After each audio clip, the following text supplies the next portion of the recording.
حضرت ابراہیم علیہ السلام اور حضرت اسماعیل علیہ السلام نے اللہ تعالیٰ کے حکم سے مکہ شہر میں خانہ کعبہ کی تعمیر کی۔ تب سے لے کر آج تک خانہ کعبہ تمام لوگوں کے لیے مقدس ہے اور اسلام سے پہلے بھی لوگ دور دور سے خانہ کعبہ کی زیارت کے لیے آیا کرتے تھے۔ اللہ تعالیٰ نے اسلام میں مسلمانوں کے لیے، ان لوگوں کے لیے جو لوگ خانہ کعبہ کے حج کرنے کی استطاعت رکھتے ہیں، ان کے لیے خانہ کعبہ کا حج لازم قرار دے دیا۔ ارشاد باری تعالیٰ ہے، بے شک اللہ تعالیٰ کا گھر جو لوگوں کے لیے بطور قبلہ مقرر کیا گیا ہے جو مکہ میں ہے، جو پوری کائنات کے لیے برکت و ہدایت والا ہے، جس میں واضح نشانیاں ہیں اور مقام ابراہیم ہے، اس میں داخل ہونے والا امن میں ہو جاتا ہے۔ اللہ تعالیٰ نے ان لوگوں پر جو اس کی طرف سفر کرنے کی طاقت رکھتے ہیں اس گھر کا حج فرض کر دیا ہے، اور جو کوئی کفر کرے تو بے شک اللہ تعالیٰ تمام دنیا والوں سے بے پرواہ ہے۔ جب حضرت محمد صلی اللہ علیہ وآلہ وسلم کی عمر مبارک 35 سال ہوئی تو مکہ مکرمہ میں شدید سیلاب آیا۔ یہ سیلاب اس قدر شدید تھا کہ اس سے خانہ کعبہ کی دیواریں ٹوٹنے کا خطرہ پیدا ہو گیا۔ اہل قریش نے خانہ کعبہ کی عظمت کو بحال رکھنے کے لیے خانہ کعبہ کی نئی تعمیر کرنے کا فیصلہ کیا۔ اس مقصد کے لیے انہوں نے تمام قبائل سے چندہ اکٹھا کیا اور خانہ کعبہ کی تعمیر شروع کر دی۔ جب خانہ کعبہ کی تعمیر ہو رہی تھی تو حجرہ اسود کو اپنی جگہ پر رکھنے کے لیے قریش کے تمام قبائل میں جھگڑا ہو گیا۔ قریش کے تمام قبائل کے سردار یہ چاہتے تھے کہ وہ حجرہ اسود کو خود اٹھا کر اپنی جگہ پر رکھیں۔ یہ جھگڑا 4 سے 5 دن تک چلتا رہا اور اس بات کا امکان پیدا ہو گیا کہ حرم پاک میں خون ریزی ہو سکتی ہے۔ یہ صورتحال دیکھ کر وہاں پر موجود ایک شخص جس کا نام ابو امیہ مخزومی تھا، اس نے ایک تجویز پیش کی۔ اس نے کہا کہ کل جو کوئی خانہ کعبہ میں سب سے پہلے داخل ہوگا ہم سب اس کی بات مان لیں گے، یعنی کہ جو وہ فیصلہ کرے گا قریش کے تمام قبائل اس فیصلے کو مان لیں گے۔ اللہ تعالیٰ کی قدرت سے اگلے دن خانہ کعبہ میں حضرت محمد صلی اللہ علیہ وآلہ وسلم سب سے پہلے داخل ہوئے۔ حضرت محمد صلی اللہ علیہ وآلہ وسلم کو دیکھ کر تمام قبائل کے سردار اس بات پر آمادہ ہو گئے کہ جو فیصلہ حضرت محمد صلی اللہ علیہ وآلہ وسلم کر لیں گے تمام قبائل اس کو مان لیں گے۔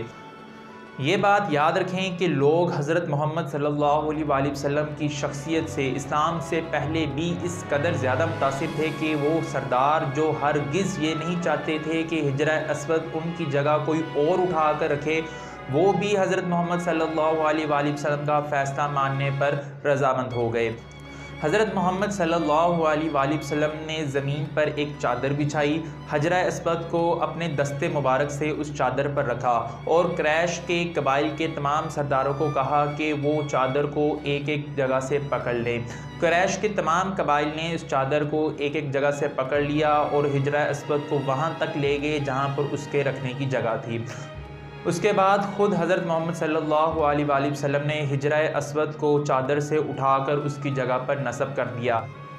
جس سے اہل قریش ایک بڑی خون ریزی سے بچ گئے۔ جیسے جیسے آپ صلی اللہ علیہ وآلہ وسلم کی عمر مبارک 40 سال کو ہونے کو آئی تو آپ صلی اللہ علیہ وآلہ وسلم پر نبوت کی نشانیاں ظاہر ہونا شروع ہو گئی۔ کہا جاتا ہے کہ وہاں رہنے والے یہودی عالم حضرت محمد صلی اللہ علیہ وآلہ وسلم کو ان کی نبوت سے پہلے بھی پہچانتے تھے، کیونکہ انہوں نے اپنی مقدس کتاب تورات میں حضرت محمد صلی اللہ علیہ وآلہ وسلم کی آمد کا تذکرہ پڑھا ہوا تھا۔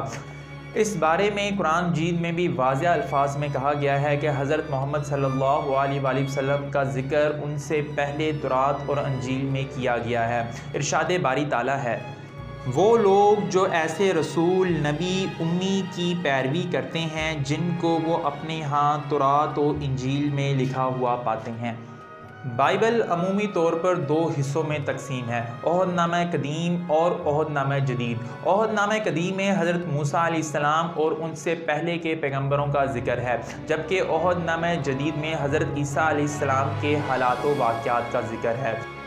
عہد نامہ قدیم اور عہد نامہ جدید کو ملا کر بائبل ٹوٹل 73 یعنی کہ 73 کتب پر مشتمل ہے، جبکہ عیسائیوں کا ایک فرقہ پروٹسٹنٹ وہ 7 کتابوں کو مشکوک سمجھتا ہے اور ان کے مطابق بائبل صرف 76 کتب پر مشتمل ہے۔ یاد رکھیں کہ عہد نامہ قدیم یہودیوں اور عیسائیوں دونوں کے لیے مقدس ہے، جبکہ عہد نامہ جدید صرف عیسائیوں کے لیے مقدس ہے، یہودی اس کو نہیں مانتے۔ کیتھولک فرقے کے مطابق عہد نامہ قدیم میں 46 کتب ہیں، جبکہ پروٹسٹنٹ فرقے کے مطابق عہد نامہ قدیم میں 39 کتب ہیں، یعنی کہ 7 کتب کا دونوں میں فرق آ رہا ہے، جبکہ عہد نامہ جدید دونوں کے مطابق 27 کتب پر ہی مشتمل ہے۔ حضرت محمد صلی اللہ علیہ وآلہ وسلم کا ذکر تورات کی 5ویں کتاب ڈیوٹرانومی یعنی کہ کتاب اثنا میں کچھ اس طرح سے بیان کیا گیا ہے: میں تمہارے بھائیوں کے درمیان میں سے ایک پیغمبر پیدا کروں گا جو تمہاری موسیٰ کی طرح ہوگا، اور میں اپنے الفاظ اس کے منہ میں ڈالوں گا اور وہ ان سے یہی کہے گا جو میں اس کو حکم دوں گا۔ عیسائیوں کے مطابق یہ پیشن گوئی حضرت عیسیٰ علیہ السلام کے لیے کی گئی ہے، جبکہ مسلمانوں کے مطابق یہ پیشن گوئی حضرت محمد صلی اللہ علیہ وآلہ وسلم پر پوری اترتی ہے۔ اسی طرح سے ایک عہد نامہ قدیم کی ایک اور کتاب عیسائیہ میں حضرت محمد صلی اللہ علیہ وآلہ وسلم کا تذکرہ کچھ اس طرح سے کیا گیا ہے کہ جب کتاب اس کو دی گئی جو ان پڑھ ہے اور کہا کہ اس کو پڑھو، میں تمہارے لیے دعا کروں گا، تو اس نے کہا کہ میں پڑھا لکھا نہیں ہوں۔ یہ بات حضرت محمد صلی اللہ علیہ وآلہ وسلم پر پوری اترتی ہے، کیونکہ جب حضرت جبرائیل علیہ السلام نے حضرت محمد صلی اللہ علیہ وآلہ وسلم کو سورۃ العلق کی ابتدائی آیات اقرأ بسم ربک الذی خلق پڑھنے کو کہا تو حضرت محمد صلی اللہ علیہ وآلہ وسلم نے یہی جواب دیا کہ میں پڑھا لکھا نہیں ہوں۔ اس کے علاوہ حضرت محمد صلی اللہ علیہ وآلہ وسلم کا تذکرہ عہد نامہ جدید میں بھی کیا گیا ہے، لیکن اس سے پہلے قرآن پاک کی ایک آیت ارشاد باری تعالیٰ ہے: